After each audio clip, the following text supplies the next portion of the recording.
Farming Pakistan में मुस्तकबिल करीब में तेजी से बढ़ता हुआ बिजनेस है, जो इंतहाई कम खर्च और कम मेहनत के बावजूद पोल्ट्री और दीगर फार्मिंग से ज्यादा नफामंद बिजनेस है। ये बिजनेस कम से कम बजट से भी शुरू किया जा सकता है, जबकि ज्यादा इन्वेस्टमेंट की सूरत में बहुत ज्यादा नफा कमाया जा सकता है।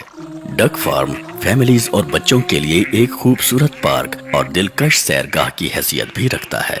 नीलगों आसमान के नीचे सुबह के बाबरकत वक्त आंखों को ठंडक पहुंचाती दूध के जैसी सफेद रोशनी में बतखों की ताजा दम चहचहाती आवाजें एक खूबसूरत तरन्नुम की सूरत में खालिको मालिक कायनात अल्लाह सुब्हानहू व तआला की हम्दो सना कर रही होती हैं। नजारा उस वक्त और भी दीदनी हो जाता है जब नीलगों सफेद रोशनी पे उफुक से सर उठाते सूरज की सुनहरी किरणें फैलती हैं और अपने डरबों से निकलती अल्लाह की ये मखलूक शबनम में भीगी घास पे दौड़ती हुई पानी के तालाब में उतर जाती है, तो देखने वाली शुक्रगुजार आंखें कादिर मुतलक की कुदरत के खामोश गीत गा रही होती हैं। किसका दस्ते नक्शगर मिट्टी पे करता है अमल, फर्श पर खुश रंग तस्वीरें बिछा देता है कौन। कुल हुवल्लाह, कुल हुवल्लाह। बतखों की रिहाइश। बात करते हैं सबसे पहले इनकी रिहाइश की। डक्स को मुख्तलिफ तरीकों से पाला जा सकता है। नंबर 1 शेड या shelter, number 2 shelter plus open जगह, नंबर 3 तालाब, नंबर 4 चावल के खेत में, नंबर 5 घर में या किसी कम जगह पर भी पाला जा सकता है। शेल्टर या हालनुमा कमरे में अगर पालें तो कम अज कम 3 स्क्वायर फुट जगह फी बतख के लिए मुख्तस होनी चाहिए, यानी अगर 100 बतखें पालें तो इनके लिए कम अज कम 300 स्क्वायर फुट जगह दरकार होगी। अगर ओपन जगह है और साथ शेल्टर की सहूलत भी तो कम अज कम 2 स्क्वायर फुट जगह फी बतख काफी है। रिहाइश के लिए बहुत बड़ा कंट्रोल शेड भी बनाया जा सकता है। घर में कम अज कम 10,000 रुपए में भी डक्स की रिहाइश तैयार की जा सकती है। खेमे में भी बनाई जा सकती है। जाली वाला डरबा हो या तालाब के किनारे शेल्टर या लकड़ी के बड़े बड़े डरबे, ये आपकी इन्वेस्टमेंट पे मुनहसिर है। शेल्टर तैयार करें तो इसकी एक साइड बंद और 3 साइड्स जाली नुमा हो। फर्श कच्चा हो या पक्का कोई फर्क नहीं पड़ता। शेल्टर में पीने के पानी के लिए बिल्डिंग की किसी एक तरफ दीवार के साथ एक नाली तैयार करें। इस नाली में पानी के बर्तन रखें ताकि बतखें पानी पीते हुए अगर ज़ाय करें तो वो नाली में बह जाए और इससे फर्श गीला ना हो, वरना गंदगी के साथ बीमारियां पैदा होने का इम्कान होता है। अगर बच्चे पाले हों तो ये एहतिमाम और ज्यादा जरूरी हो जाता है। सर्दियों में फर्श पर चावल की भूसी की तकरीबन 2.5 से 3 इंच मोटी तह लगा दें। इससे डक्स नमी या गीलेपन से बचेंगी और वो नमूनिया और दीगर बीमारियों से भी महफूज होंगी। बतखें तुलुए आफताब के बाद तालाब में चली जाती हैं। इसी तरह गुरूबे आफताब से पहले खुद ही शेड में चली जाती हैं और रात को मुकम्मल आराम करती हैं। बतखों की अकसाम। डक फार्मिंग में अमूमी तौर पे 2 अकसाम को मलहूज रखा जाता है। नंबर 1 खाकी कैम्बल अंडा देने वाली, नंबर 2 पेकिंग ब्रेड गोश्त देने वाली। अंडा देने वाली सबसे बेहतरीन नस्ल खाकी कैम्बल है, जो खास तौर पर अंडों के बिजनेस के लिए पाली जाती है।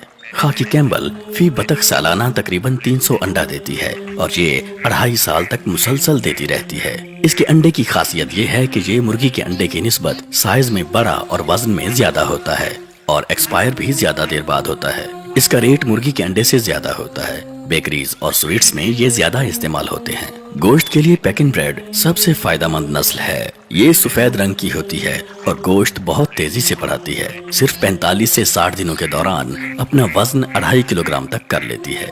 इसका गोश्त मुर्गी की निस्बत ज्यादा तो है ही, जूसी और लजीज भी होता है। ये सिर्फ गोश्त के लिए ही नहीं बल्कि सालाना फी बतख 150 से 200 अंडे भी देती है। बतखों का गोश्त और अंडा नेचुरल लाइफ के करीब तर परवरिश पाता है। यही बायस है कि मुर्गी की निस्बत ज्यादा ताकतवर और सेहतमंद होता है।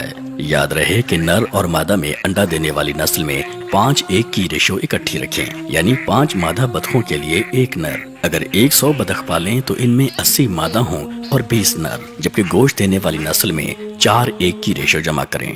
मार्केट से बच्चे लेकर पालें या अंडों से खुद बच्चे निकलवाएं या बड़ी बतखें लेकर अंडों का बिजनेस करें, आपकी मर्जी पे मुनहसिर है।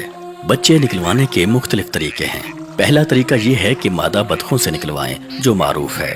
दूसरा तरीका ये है कि आप इनको बीटर लाएं और इसमें अंडे रख के बच्चे निकलवाएं। تیسری صورت یہ ہے کہ ہیچریز میں یہ سہولت موجود ہوتی ہے، وہ فی انڈا کم پیسوں میں بچے نکلوا دیتے ہیں۔ ڈکس کے بچے رکھنے اور پالنے کے لیے چند تجاویز۔ انہیں سردی سے ہر صورت بچائیں، چونکہ ان کے پر نہیں ہوتے، وہ اپنی ہیٹ خود پیدا نہیں کر پاتے، اس لیے سردیوں میں ان کے لیے پہلے ایک ہفتے تک ماحول میں 35 ڈگری تک ٹیمپریچر کا انتظام رکھیں۔ اس کے بعد ہفتہ وار 3 ڈگری ٹیمپریچر کم کرتے جائیں۔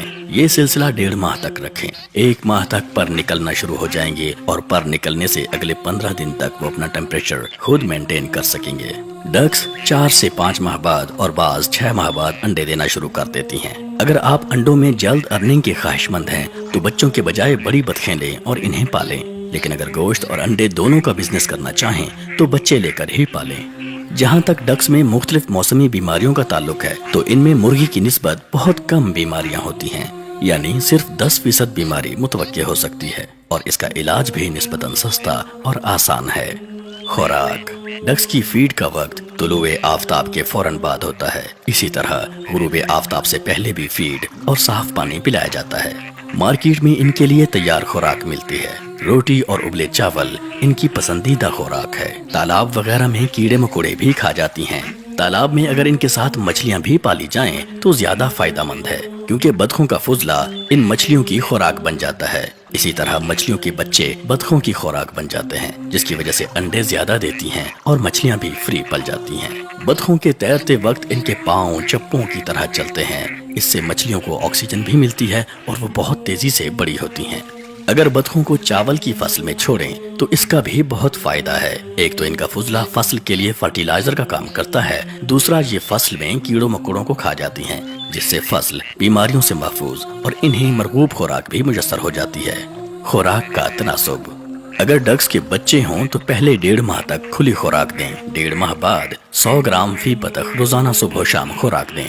پینے کا پانی ہمیشہ تازہ رکھیں اور روزانہ 2 وقت بدلیں۔ سردیوں میں 2 ماہ سے پہلے بچوں کو پانی یا تالاب وغیرہ میں نہ چھوڑیں، اس سے نمونیا جیسی بیماری کا خطرہ ہو سکتا ہے۔ البتہ اگر پانی صاف ہے اور موسم نارمل ہے تو پھر 1.5 ماہ بعد انہیں پانی میں چھوڑا جا سکتا ہے۔ بطخیں انڈا بالعموم رات کو یا الگ صبح دیتی ہیں۔